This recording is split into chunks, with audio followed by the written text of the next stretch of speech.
deposition for another neighborhood not too long ago, and I was in a 12.5 hour deposition. So Right. that would be extra as That's far unusual. as time.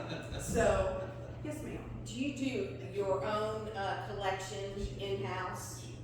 Meaning, Do you have Do you outsource to a collection agency or do no, you we do it in-house. Okay. Now, when it gets to the time that it goes to legal, then it would be outsourced to the association's attorney. Okay, so, the in-house collection part is part of the $22.95 a That's, month? that's correct. That's correct. We do not charge you extra for collecting money on your behalf. So, other than the postage and the paper and the envelopes to send things out. So how do you go about reinforcing the rules? Well, we go by what the state law allows us to do. First thing is we do a drive-through. And that's, a weekly drive-through might be a difficult task because you have to follow certain guidelines and as far as the way your deed restrictions are written up. And if you have a fine and fee policy and how many days you give somebody to cure that issue, etc. So we usually, most of our neighborhoods have a friendly reminder. We send that letter out that just says, by the way, we noticed on our last drive-through there's an issue. We send that out. Depending on what the board's direction is, most boards give 3 to 10 days to cure something in that nature. And then we would come back out if you guys wanted to do more than one drive-through a month. We'd come back out and see if those were cured. Or if you had a committee that was set up that we could talk with and say, by the way, we sent out these 3 letters. Can you check and see if they're cured? If they are cured, then we can move on. You wouldn't need another drive-through. But when it comes down to a 209 letter being sent, which means they've exhausted all measures of curing that violation, then we would need to send a 209 letter. And that 209 letter would be sent certified, and we would have to give them 45 days to cure that issue. Once that 45 days expires, if it still hasn't been addressed, then the board could vote to send that person to legal. So you would need to wait that 45 days before you could send something to legal. Is it all this included in the 2,200 price? Okay, so it's not an extra fee for No. each one? Okay. If we already have somebody like say a maintenance person or something that's been we've used for years and years and years, how does that work? You continue to use that person and you tell me who it is, and we set him up as a vendor on our list. And we get his information and we continue to use them. We don't feel, I feel that you as the board and as membership should be able to use whoever you want. It's your funds that's being paid for it, it's your funds that are being paid for it. We don't make anything from vendors, insurance agents, anybody that you use. So whoever you want to use, we just need to know who they are so that we can, pay accordingly and do things accordingly. We would be happy if you have a vendor that you're not happy with right now, or if you would like to get some new quotes, we would be happy to work on that for you as well, as long as we have a scope of work and what it's for. We don't have a problem doing that and then submitting that to the board for approval if you want to make that change. Question, if you're going out for, say you're going out for repair, for roofing repair, do you go out for quotes? Do you go out to get quotes? I'll get the board, normally we get 3. Yes. And we submit that to the board. We try to do apples to apples. Sometimes it's difficult because contractors do things one way and the other way, but we try very hard to make sure that they're all 3 very equal to the work and scope that's going to be done. We'll then submit that to the board. If the board still feels that maybe we can go an extra step to be able to get a better quote, so to speak, we'll work with the board to get that as well.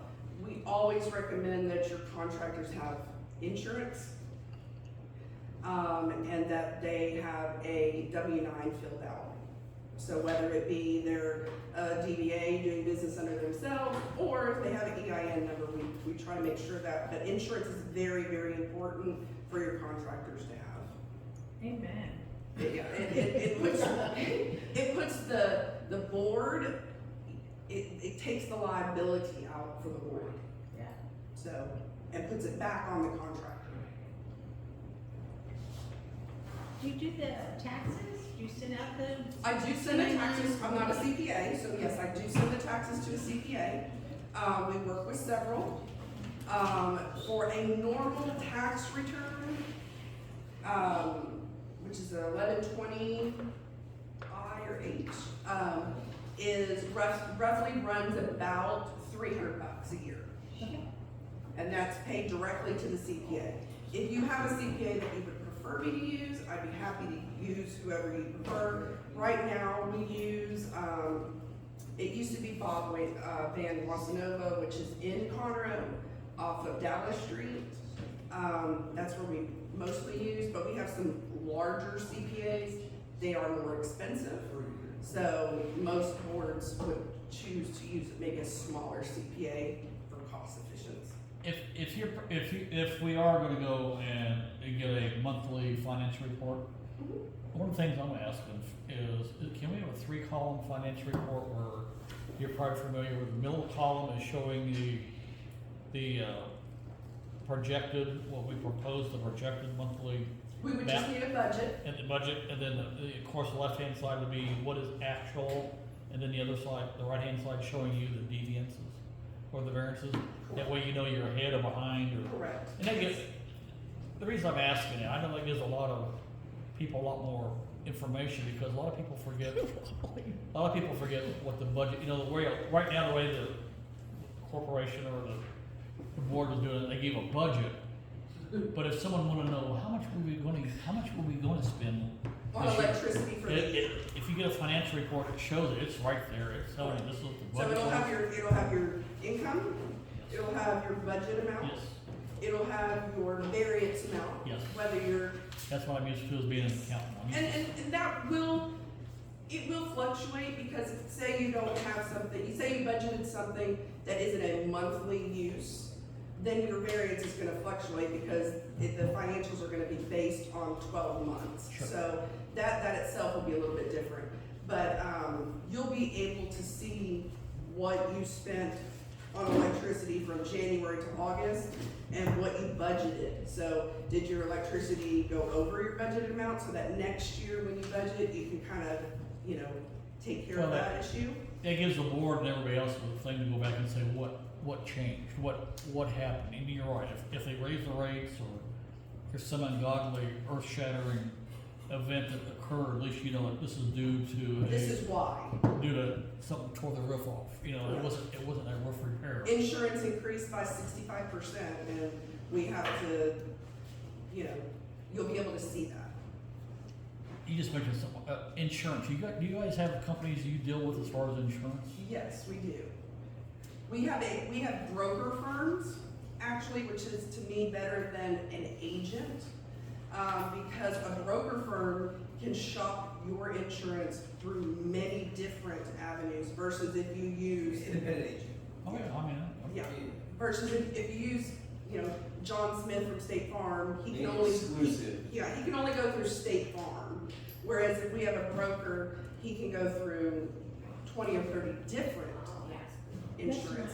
So we'll be able to get you, and I've worked with one of my brokers for probably 20 years.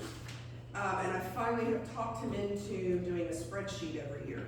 So what we do is we get a spreadsheet as far as all the different companies, what their deductibles are, everything is included, and a dollar amount. And we put that together in a spreadsheet, we submit that to the board so that the board knows, okay, if we go with this company, this is what our deductible is being.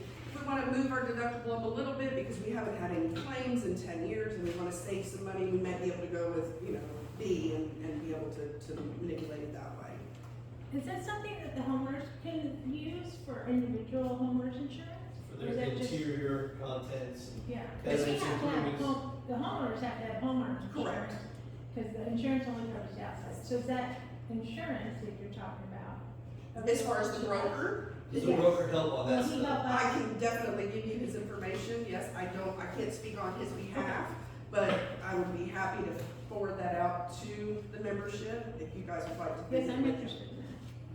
That's fine. Yeah, it's always good. I'm in insurance, I don't sell insurance, but I used to, but I always tell people it's good to shop around every 3 to 4 years, just to see.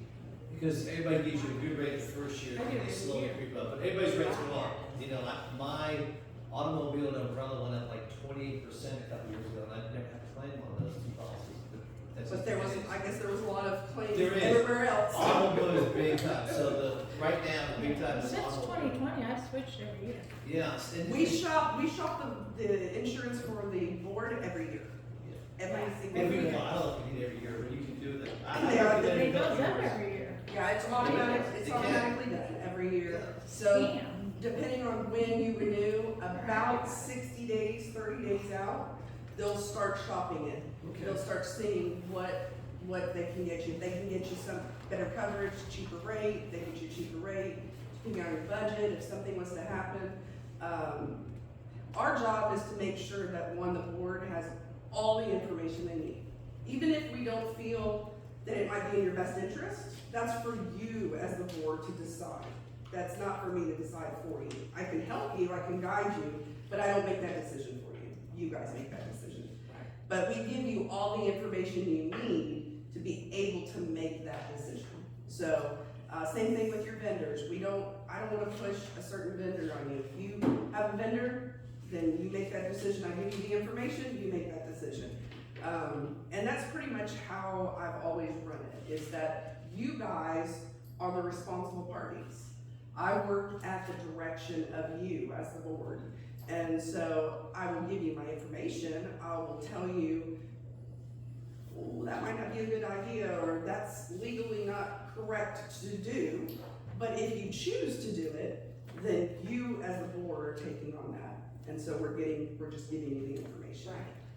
Is this something that you take care of for the vendors to show proof that they're licensed and insured? Yes, most 'Cause definitely. We hear that they are, When but we we don't ask- have proof of it. When we ask for a quote, we ask that they send us a W-9 and a proof of insurance at the time of submitting the quote. Okay. And then normally, sometimes, if I feel, I've been in this business long enough, I might call the insurance company. I might tell somebody in the staff, pull all the COIs and let's call all of them and make sure that their insurance is still in effect. Because we've had Oh, yeah. vendors who will get insurance policies, they'll submit the certificate of insurance, but then 2 months later, they won't pay it because they've already given us that, they've already got the contract, and now they don't have insurance anymore. So we do pull periodically and check on those things as well. That's great. Okay. Any other questions? No. Megan, thank you so much. You're welcome. You're welcome. You're welcome. Can you guys hang around for a few minutes after we straighten everything? Yeah. You did a good job. Well, thank you. I appreciate that. Any special deals you get as a moderator, Bill?